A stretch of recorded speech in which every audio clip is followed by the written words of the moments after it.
Assalamualaikum warahmatullahi wabarakatuh. Bismillahirrahmanirrahim. Alhamdulillah wassalatu wassalamu ala Rasulillah wa ala alihi wa sahbihi ajma'in. Amma ba'du. Muslimin dan muslimat yang dirahmati Allah Subhanahu wa taala sekalian. Alhamdulillah, puji dan syukur bagi Allah Subhanahu wa taala, Tuhan sekalian alam. Salawat serta salam atas Nabi kita Muhammad sallallahu alaihi wasallam, juga atas ahli keluarga baginda, para sahabatnya, para pengikutnya sehinggalah ke hari kiamat. Alhamdulillah. Alhamdulillah, pada pagi ini kita dapat sekali lagi ataupun dapat menyambung bacaan kita dari surah Al-Anfal. Dan hari ini kita akan sambung dari ayat yang ke-60. Kita baca dulu insya-Allah. A'udzu billahi minasyaitonir rajim. Bismillahirrahmanirrahim. Wa a'iddu lahum mastata'tum min quwwatin wa min ribatil khail. ومن رباط الخيل ترهبون به عدو الله وعدوكم وآخرين من دونهم لا تعلمونهم الله يعلمهم وما تنفقوا من شيء في سبيل الله يوفى إليكم وأنتم لا تظلمون وإن جنحوا للسلم فاجنح لها وتوكل على الله إنه هو السميع العليم وإن يريدوا أن يخدعوك فإن حسبك الله هو الذي أيدك بنصره وبالمؤمنين وألف بين قلوبهم لو أنفقت ما في الأرض جميعا ما ألفت بين قلوبهم ولكن الله ألف بينهم إنه عزيز حكيم يا أيها النبي حسبك الله ومن اتبعك من المؤمنين. Baik. Bismillahirrahmanirrahim. Alhamdulillahi rabbil alamin, wassalatu wassalamu ala asyrafil anbiya'i wal mursalin Nabiyyina Muhammadin wa ala alihi wa sahbihi ajma'in. Amma ba'du. Sekali lagi kita puji Allah Subhanahu wa ta'ala dengan segala pujian yang hanya Allah Azza wa Jalla yang berhak dipuji. Alhamdulillah, puji segalanya milik Allah. Dialah yang berhak dipuji kerana segala nikmat yang kita dapat datangnya dari Allah.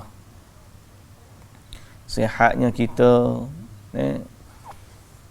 masanya kita, hidayat kita, pakaian kita, makanan kita, tempat tinggal kita, semuanya datang dari Allah. Alhamdulillah. Selawat dan salam juga kita rafa'kan, kita panjatkan sebagai doa kepada Allah agar Allah Azza wa Jalla memberikan kedudukan yang mulia kepada Nabi kita Muhammad sallallahu alaihi wasallam, juga ke atas ahli keluarga baginda, para sahabatnya, para pengikutnya sehinggalah ke hari kiamat. Alhamdulillah. Muslimin dan muslimat yang dirahmati Allah, surah Al-Anfal ayat 60. Kita baca dah sikit mukaddimah pada hari Jumaat yang lepas. Hari ini kita sambung. Wa a'iddu lahum mastata'tum min quwwatin wa min ribatil khail dan sediakanlah untuk menentang mereka, yakni musuh yang menceroboh, segala jenis kekuatan yang dapat kamu sediakan, dan dari pasukan-pasukan berkuda yang lengkap sedia. Jadi Allah Subhanahu wa taala memerintahkan kita mempersiapkan diri. Yang ni kita dah bahas pada minggu lepas. Bagaimana perintah mempersiapkan diri itu adalah ibadah kepada Allah. Sehingga kalau kuda yang dipersiapkan untuk berjuang fi sabilillah, selama kuda tu makan, minum, berjalan, hatta kalau kuda tu lari sekalipun daripada tuan dia, tapi oleh kerana tuan dia dah niatkan untuk Allah, maka setiap langkah dari kuda tersebut dia dapat pahala. Setiap langkah daripada kuda tersebut dia dapat pahala. Begitu besarnya fadilat yang Allah Azza wa Jalla sediakan bagi orang yang mempersiapkan diri untuk berjuang pada jalan Allah. Baik. Jadi persiapan tu disebut min quwwatin wa min ribatil khail. Pertama dari kekuatan, dan yang kedua daripada kuda tunggangan ataupun persiapan atau pasukan berkuda. Kekuatan adalah kemahiran jugalah, termasuk kekuatan, di mana Nabi sallallahu alaihi wasallam bersabda dalam hadis riwayat Imam Muslim, ala innal quwwatar ramyu, ala innal quwwatar ramyu, sesungguhnya kekuatan itu adalah ar-ramyu, memanah. Kekuatan itu adalah memanah. Kalau hari ni adalah menembak lah. Kalau hari ni adalah menembak untuk latihan perang. Cuma pak kita ni tak boleh nak berlatih lah menembak. Sebab kita ni atas larangan senjata. Kalau ada tu memang hukuman dia mandatory. Hukuman dia mandatory. Boleh hukum bunuh. Kalau tak boleh senjata tu, berlatih mana pun tak apalah. Nak kira pahala agar Allah Azza wa Jalla bagi kepada kita. Tapi yang praktik benda ni musuh. Mereka memang dia training menembak ni, tempat dia boleh menembak ni. Kalau tempat lain tak boleh. Israel boleh menembak. Anak-anak kecil pun dia berlatih dan menembak. Tapi orang Palestin dia tak benar. Jadi kekuatan kita pun jadi lemah. Lah ni andai kata kita diberi senjata pun tak boleh nak perang. Jadi kalau nak juga kena masuk daftar askar wataniah lah.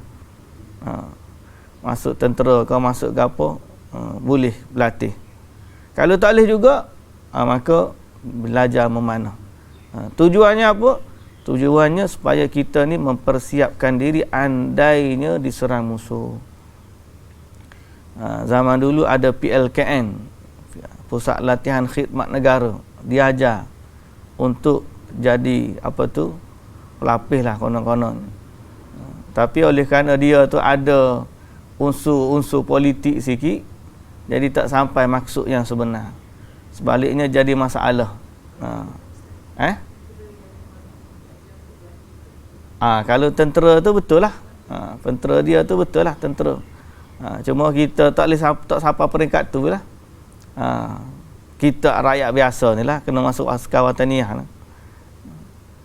Jadi tentera walaupun dia tak perang, dia dapat pahala. Walaupun dia tak perang, dia dapat pahala. Latihan perang dia tu pun dikira ibadat. Latihan perang dia tu dikira ibadat. Jadi sebab tu kalaulah orang ni faham tentang maksud hidup ni adalah tujuannya kerana Allah, semua perkara dalam hidup dia boleh dikira sebagai ibadat. Hatta kalau dia ni kerja dia tentera, orang kata tentera lah ni duduk saja je.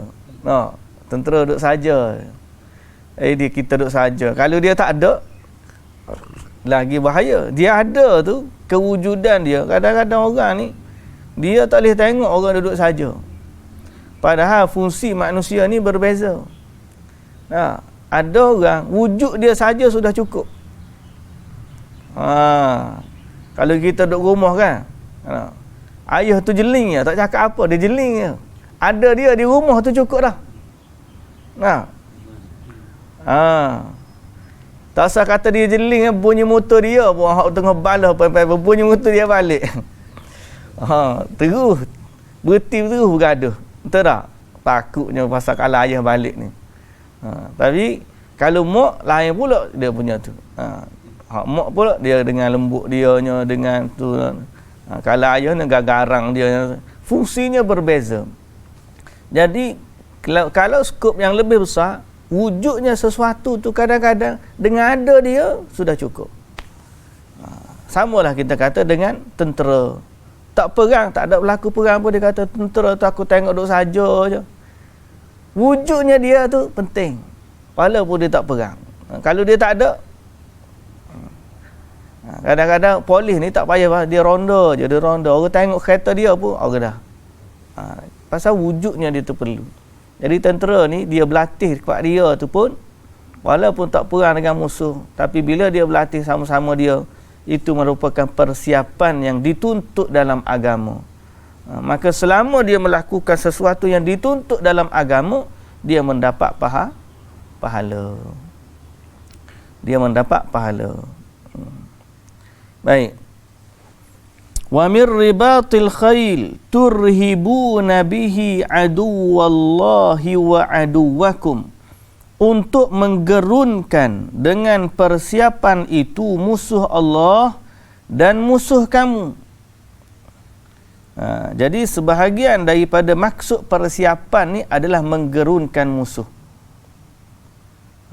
Turhibuna bihi aduwallahi wa aduwakum. Jadi dengan sebab kita duduk berlatih, dengan sebab kita mempersiapkan kelengkapan tu, maka Allah campakkan rasa takut kepadamu musuh. Dan memang itulah yang kita katakan orang duk praktik tu. Kalau dulu mereka mari dengan tentera dia, kapal pengangkut dia, lalu tepi kapal kita pun kita rasa gerung. Besarnya kapal dia. Zaman dulu waktu Islam jadi khalifah dulu, begitulah kegerunan orang luar dengan tentera-tentera Islam. Hatta tentera kita, kalau dulu kerajaan Melayu Melaka dulu, kerajaan Islam Melaka, kapal dia tu dia kira macam orang panggil gergasi lautan. Besar tak besar dia. Sampai kalau kapal Portugis tu nak banding dia tu, Allah, kecil. Armada tentera laut Melayu dulu, siapa tak boleh berlabuh di pelabuhan Cina tu tidak benar berlabuh. Terlalu besar. Kena jauh, kemudian pergi dengan kapal kecil. Macam berlaku sekarang ni lah. Sekarang ni dah wujud dah kapal-kapal besar-besar, ada teknologi. Zaman dulu waktu kapal buat dengan kayu tu, kapal kita ni dah besar, terlalu besar nak banding kapal dulu. Jadi bila mari je tentera-tentera ni, tentera Melayu ni, siapa digeruni. Dia sekali dia belayar, armada dia beratus kapal. Jadi bila musuh tengok, mendatangkan kegerunan. Kadang-kadang memang dari sudut kekuatan kena tunjuk. Bukan kata kita ni kalau tak apa, kita jangan tunjuk kelengkapan kita. Tak. Antara perkara yang kita kena buat ialah menggerunkan musuh. Kata Allah Ta'ala, turhibuna bihi aduwallahi wa aduwakum. Tapi dalam masa yang sama, perkataan turhibuna bihi aduwallahi wa aduwakum, memberikan kegerunan kepada musuh ni, yang memberikan ketakutan yang lebih utama kalau kita kata ialah Allah Azza wa Jalla yang mencampurkannya ke dalam hati musuh-musuh. Itu yang lebih utama. Sebab kalau kita baca dalam ayat sebelum daripada ni, Rupanya idh yurikahumullahu fi manamika qalila walau arakahum katsiran la fashiltum wa la tanaza'tum fil amr walakinallaha apa tu? Allah ayat sebelum ni. Walakinallaha sallam mana dah ayat dia?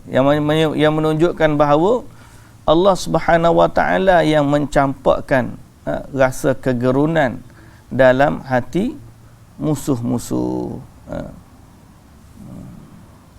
Dalam hatimu musuh. Jadi di saat kita kuat dalam masa yang sama taat kepada Allah, di saat itu Allah Azza wa Jalla mencampakkan rasa ketakutan kepada musuh. Nabi SAW disebut Allah Ta'ala bantu Nabi dengan rasa takut ke dalam hati-hati musuh dia. Wa akharina min dunihim la ta'lamunahumullahu ya'lamuhum. Dan musuh-musuh yang lain dari mereka yang kamu tidak tahu sedang Allah tahu. Yang kamu tak tahu sedang Allah tahu. Jadi ada boleh jadi musuh-musuh lain daripada yang kamu sedang berperang dengannya, tapi dengan sebab apa yang kamu lakukan, maka Allah Azza wa Jalla mendatangkan rasa ketakutan juga ke dalam hati mereka. Okey, dalam hati mereka. Jadi wa ma tunfiqu min syai'in. Sekali lagi Allah Taala sebut wa ma tunfiqu min syai'in, dan apa sahaja yang kamu belanjakan fi sabilillah pada jalan Allah, yuwaffa ilaikum, akan disempurnakan balasannya bagi kamu, wa antum la tudlamun, dan kamu tidak akan dizalimi. Kamu tidak akan dizalimi. Jadi apa saja yang dibelanjakan untuk jalan Allah, maka Allah akan terima dan membalasnya. Sebaliknya, siapa-siapa yang infak untuk memerangi agama Allah, mereka akan menyesal. Dan orang-orang yang menginfakkan hartanya untuk membantu agama Allah, maka Allah Azza wa Jalla akan memberikan balasan kepadanya dengan balasan yang sempurna. Ayat ni sama seperti dari surah Al-Baqarah tu 700 kali ganda. Masalul ladzina yunfiquna amwalahum fi sabilillah kamathali habbatin ambatat sab'a sanabil fi kulli sumbulatin mi'atu habbah. Baik. Wa in janahu lis-salmi, dan sekiranya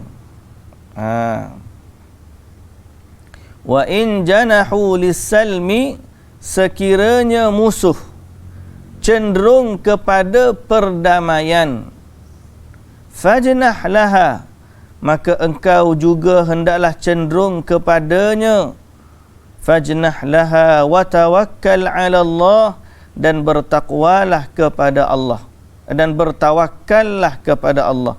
Innahu huwas sami'ul alim, sesungguhnya dia maha mendengar lagi maha mengetahui.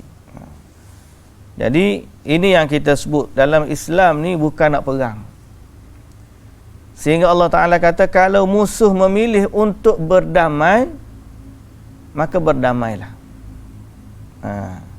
Lepas tu dia ada 3 option, kita katakan 3 option. Bila Islam ni pergi, tujuan pertama adalah dakwah.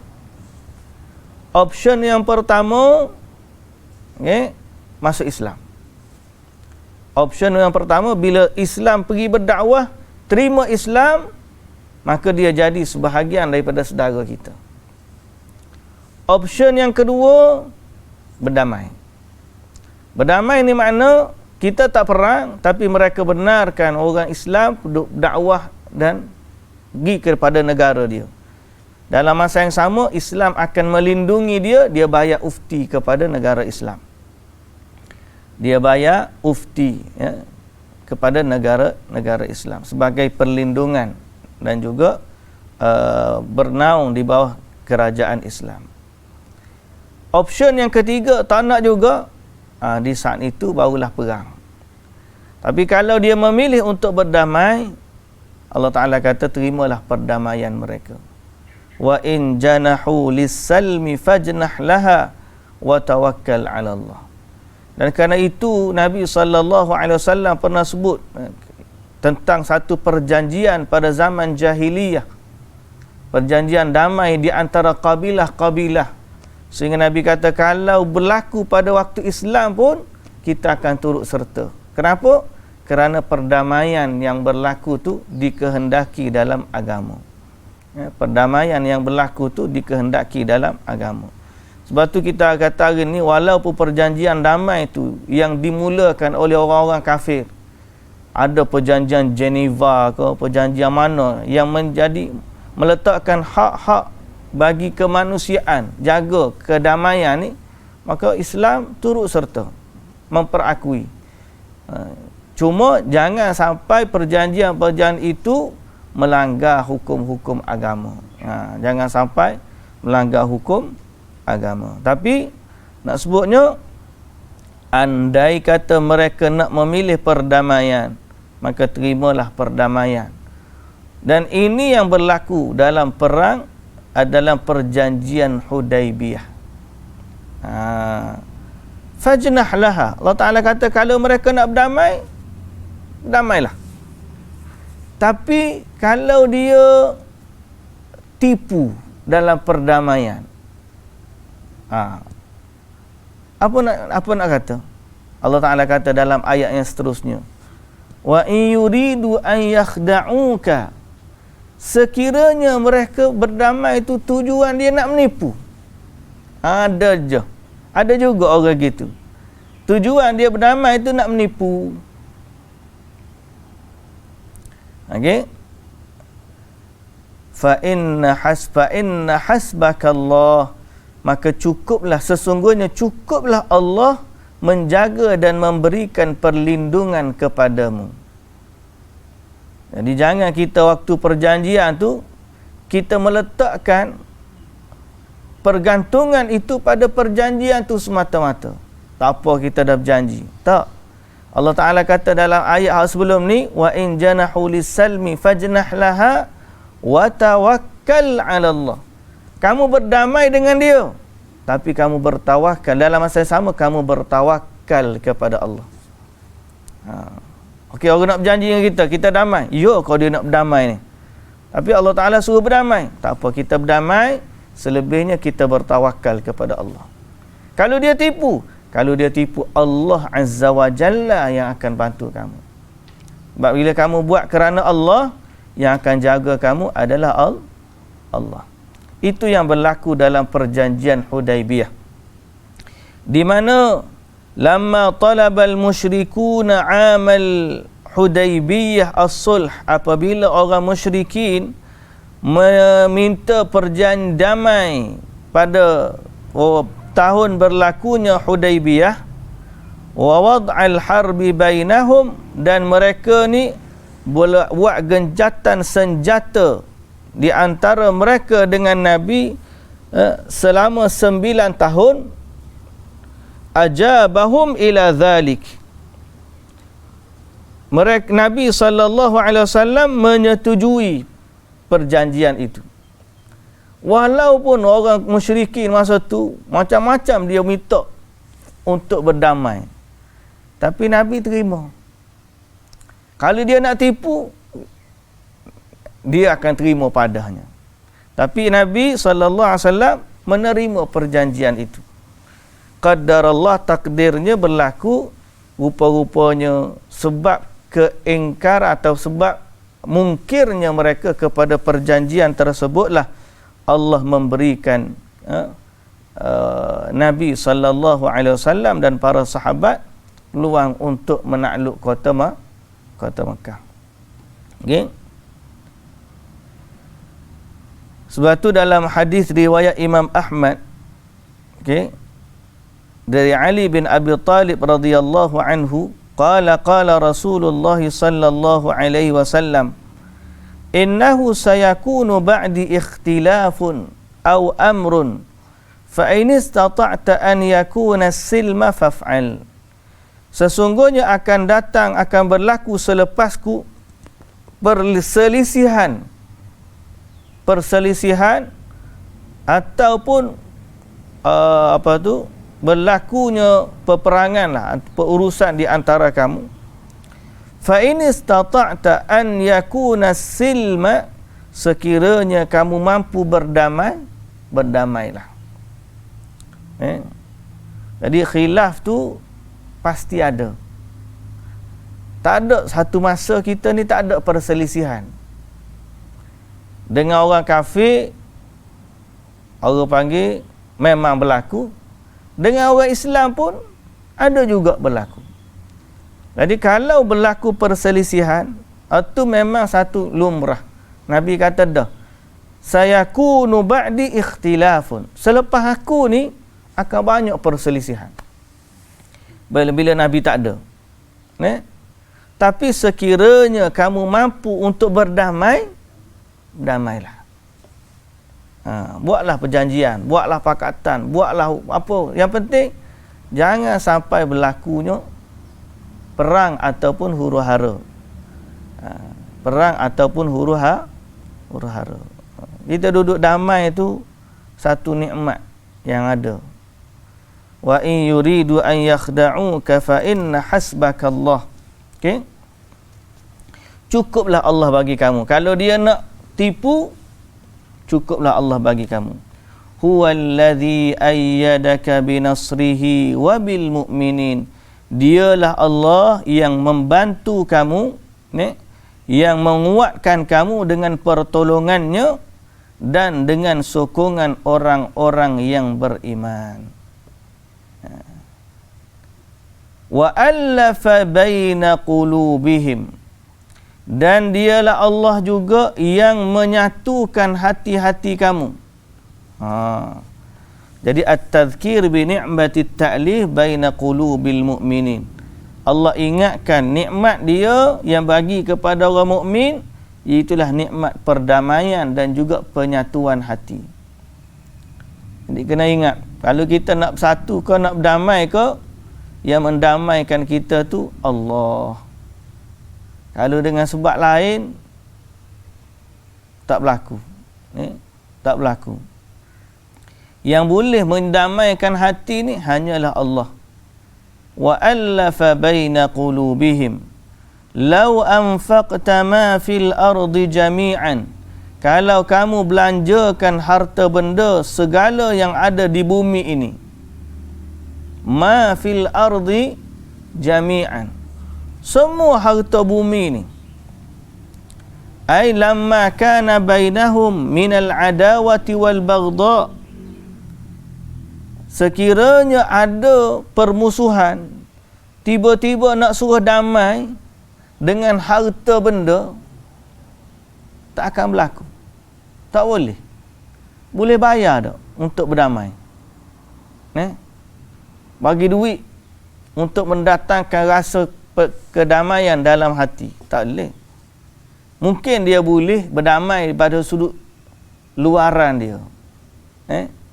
Tapi dalaman tak habis. Yang boleh mendamaikan, bagai contoh yang paling besar sekali ialah antara Aus dan Khazraj, antara Muhajirin dan Ansar.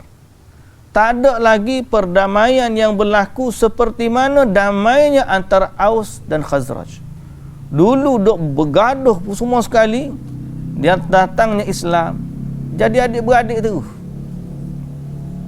Okey, jadi adik-beradik. Ni kalau nak bayar, dia kata fa innal ansar kanat bainahum hurubun kathirah fil jahiliyah wa umurun yalzimu minha at-tasalsulu fi syarr hatta qata'a Allahu dhalika binuril iman. Sesungguhnya Ansar dulunya berperang sesama mereka, Aus dan Khazraj, dan berlaku perkara-perkara yang melazimkan at-tasalsul fi syarr, berantaian dari berlakunya keburukan. Berlaku begini, sambung lagi. Beratus tahun perang. Hatta qata'allahu dzalika binuril Islam, sehingga Allah menghentikan permusuhan itu dengan cahaya Islam, cahaya iman. Okay?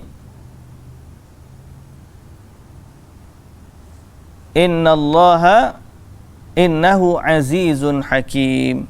Sesungguhnya dialah yang maha perkasa lagi maha bijaksana.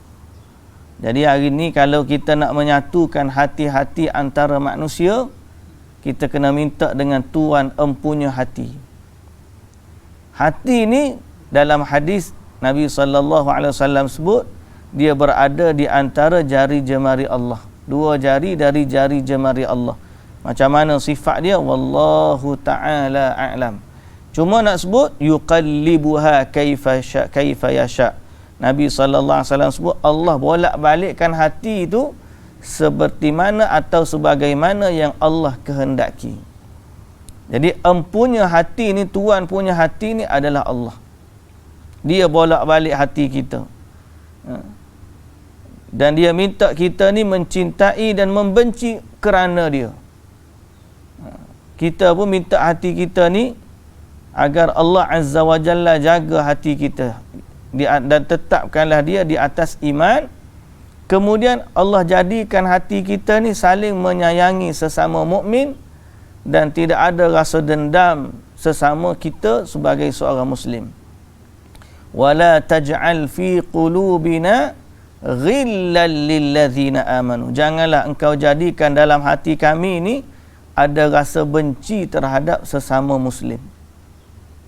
Ni kita minta dengan Allah. Pasal apa? Sebab hati ni milik Allah. Doalah kepada Allah. Ni dalam masa yang sama berusahalah untuk jaga hati kita daripada perkara-perkara yang mendatangkan penyakit ke dalam hati. Macam mana penyakit tu hati boleh mari? Dengan maksiat kepada Allah Subhanahu wa ta'ala. Okey. Baik. Jadi kalau kita nak suruh baik, samalah juga adik-beradik ke, saudara mara ke. Ada orang 20 tahun ke adik-beradik tak bertegur. Nak suruh satu tu, orang kata habis cara dah. Tapi dengan doa, akhirnya Allah boleh lembutkan hati yang bermusuh dan mereka boleh berdamai. Apabila hati mereka ni jadi lembut. Yang menyatukan tidak lain adalah Allah. Okay? Baik, kemudian dalam ayat yang seterusnya,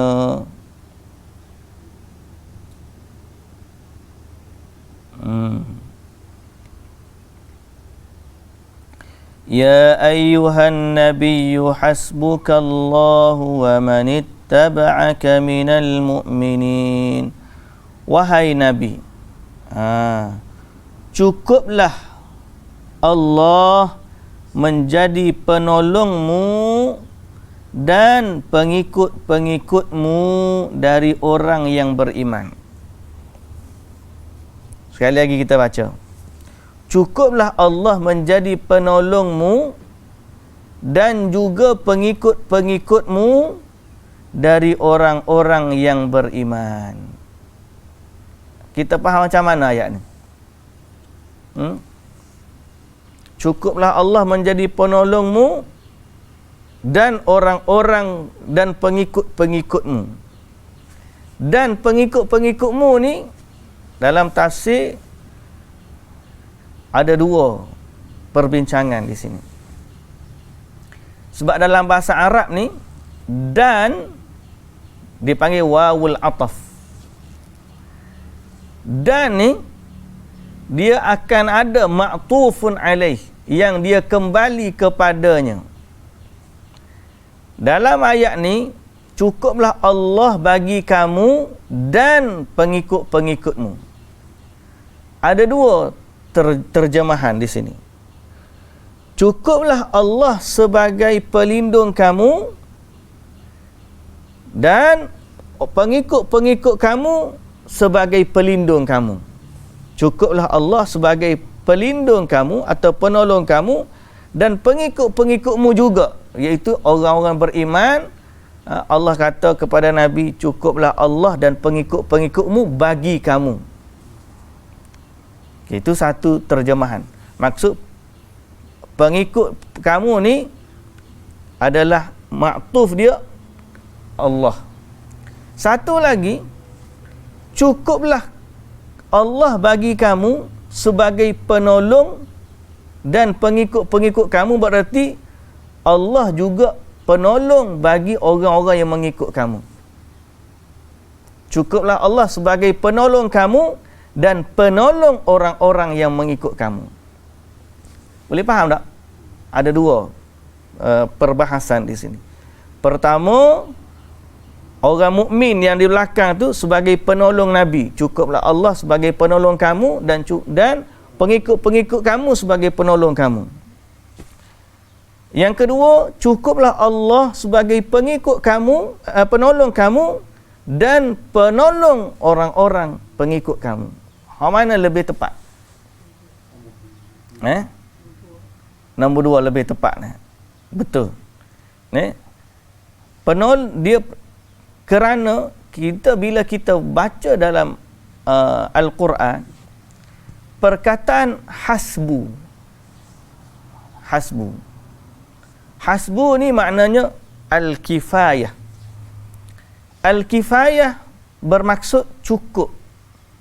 Berarti kita cukup dengan dia dan tidak memerlukan orang lain. Okey?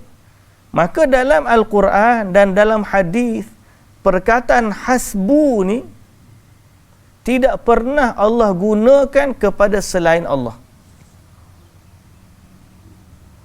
Okay? Tidak pernah Allah guna selain dari Allah. Jadi, siapa pun yang bersama dengan Nabi SAW,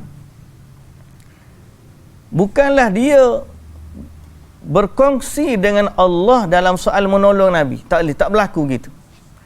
Sebaliknya, dia berkongsi dengan Nabi dalam urusan Allah sebagai penolong. Boleh faham tak ayat saya tu? Maknanya semua kita ni, ayat ni menunjukkan Allah lah penolong Nabi dan Allah lah penolong pengikut-pengikut Nabi. Dan cukuplah Allah sebagai penolong. Itu maksud dia. Cukuplah Allah sebagai penolong kamu, wahai Muhammad, dan penolong pengikut-pengikut kamu dari kalangan orang-orang yang beriman. Kerana dalam ayat yang lain disebut hasbunallahu wa ni'mal wakil. Cukuplah Allah bagi kami. Dialah sebaik-baik pelindung. Jadi Allah Ta'ala pesan pun kepada Nabi SAW, alladzina qala lahumun nasu innan nasa qad jama'u lakum fakhshawhum fazadahum imana wa qalu hasbunallahu wa ni'mal wakil. Nah, Nabi SAW pun ajar sahabat dia untuk sebut bacaan hasbunallahu wa ni'mal wakil. Cukuplah Allah bagi kami. Jadi dalam ayat ni menunjukkan bahawa kita sebagai orang Islam mesti bertawakal kepada Allah dan cukuplah Allah sebagai tempat kita bertawakal. Ada tak benda yang Allah Ta'ala tak boleh nak buat? Tak ada. Allah satu tu cukup segala keperluan kita. Kalau kita nak cari hak paling kuat, dialah paling kuat. Paling kaya, dialah paling kaya. Paling bijaksana, dialah paling bijaksana. Paling mengasihi, dialah paling mengasihi. Paling adil, dia. Allah ni memiliki 99 nama yang indah. Dan setiap nama-namanya memiliki maksud dan makna yang sempurna, yang tidak ada pun sebanding setara dengan Allah Subhanahu wa Ta'ala. Jadi semua kesempurnaan yang kita nak dalam hidup ni, tak ada pun sesuatu yang cukup semua tu melainkan Allah. Jadi Allah Ta'ala kata kepada Nabi, ya ayyuhan nabiyyu hasbukallah. Wahai Nabi, cukuplah Allah bagi kamu. Wa manittaba'aka minal mu'minin. Dan dari kalangan orang-orang yang beriman di kalangan kamu. Ada orang yang salah faham ayat ni. Salah faham dari sudut mana?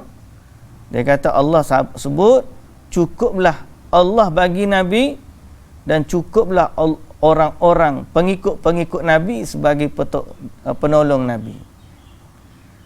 Di saat dia menganggap ada orang yang boleh tolong selain dari Allah dengan level yang sama dengan Allah tu, maka dia telah berbuat syirik kepada Allah.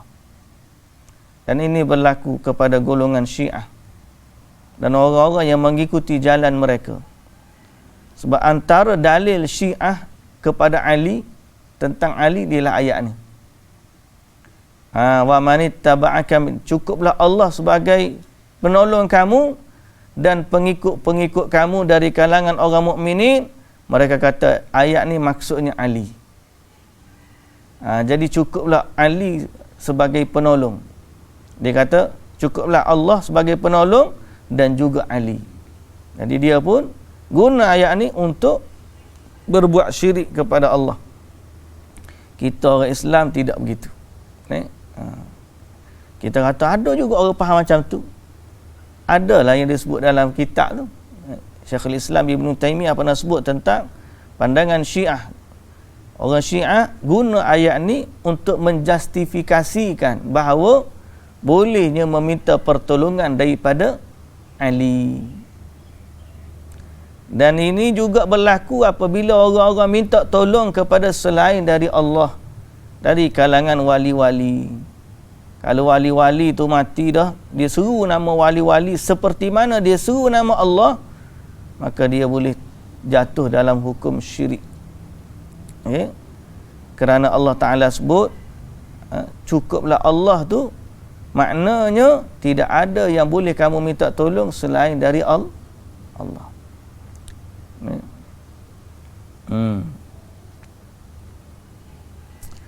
Cukup di sini itulah ay kafihim wa nasiruhum wa muayyiduhum ala aduwwihim.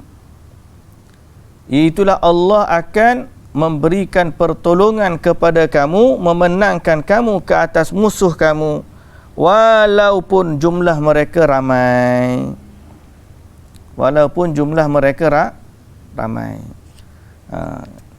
Dan bila Allah Ta'ala jadi penolong, di saat itulah datangnya kemenangan bagi orang Islam. Jadi Allah Ta'ala sebut lepas daripada tu, ya ayyuhan nabiyyu harridil mu'minina 'alal qital. Wahai Nabi, ni disebut perangsangkanlah, galakkanlah. Apa tu, bahawa kalau kita berilah semangat pada orang Islam, kuatkan semangat mereka. Di situ sebut apa? Kobarkan. Kobarkan. Harridil mu'minin. Kobarkan semangat orang-orang mukminin untuk berperang. Kobarkan semangat mereka untuk berperang. Dalam masa yang sama, mesti bertawakal kepada Allah Subhanahu Wa Taala. Baik.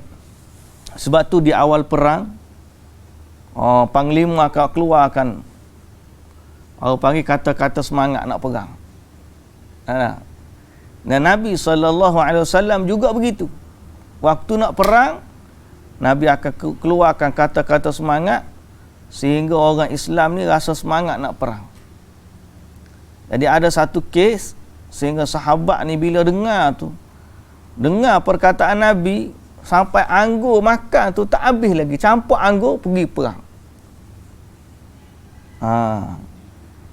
Yang tu kita akan baca nanti dalam cerita perang Badar. Itulah seorang sahabat nama dia Umair ibnul Hamam. Umair ibnul Hamam. Dia waktu perang Badar tu Nabi kau bagi ucapan semangat tu. Nabi kata, qumu ila jannatin arduha as-samawati wal ard. Bangkitlah kamu kepada syurga yang luasnya langit dan bumi. Dia pun kata, syurga tu luas dia langit dan bumi. Nabi kata, Ya. Dia pun kata bakhin. Bakhin dia adalah bahasa Arab.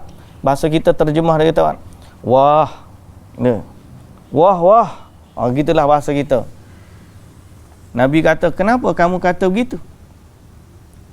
Dia kata, rajaan akuna min ahliha. Aku harap aku termasuk dari ahli syurga. Bila dia dengarlah kata lagu tu, bila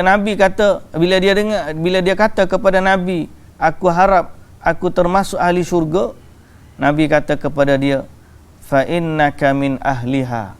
Sesungguhnya kamu termasuk dari ahli syurga. Bila dia dengar begitu, masa tu dia tengah makan beberapa kurma ataupun anggur, disebut sini tamarat, kurma. Dia duduk makan kurma tu, okay.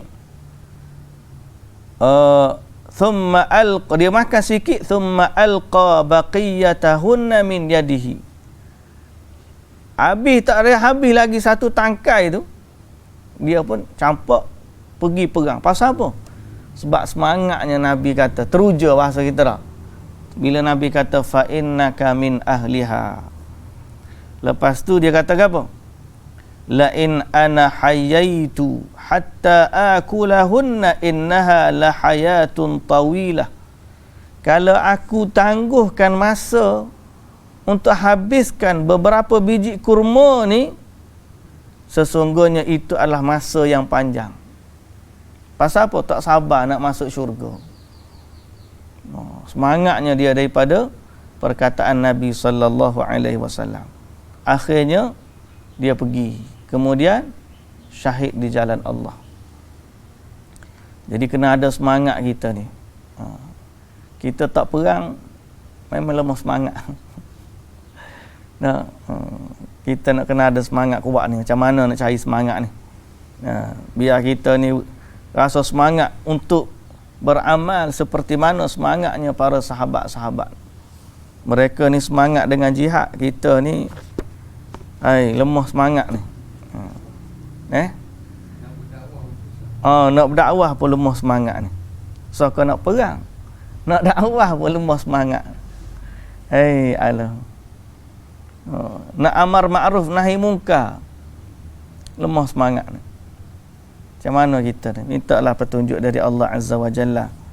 Dalam masa yang sama kita baikilah, tinggalkan, jauhkan diri daripada kemaksiatan agar Allah Azza wa Jalla menjaga kita dan juga ahli keluarga kita. Wallahu ta'ala alam. Subhanakallahumma wa bihamdika asyhadu an la ilaha illa anta astaghfiruka wa atubu ilaik. Assalamualaikum warahmatullahi wabarakatuh.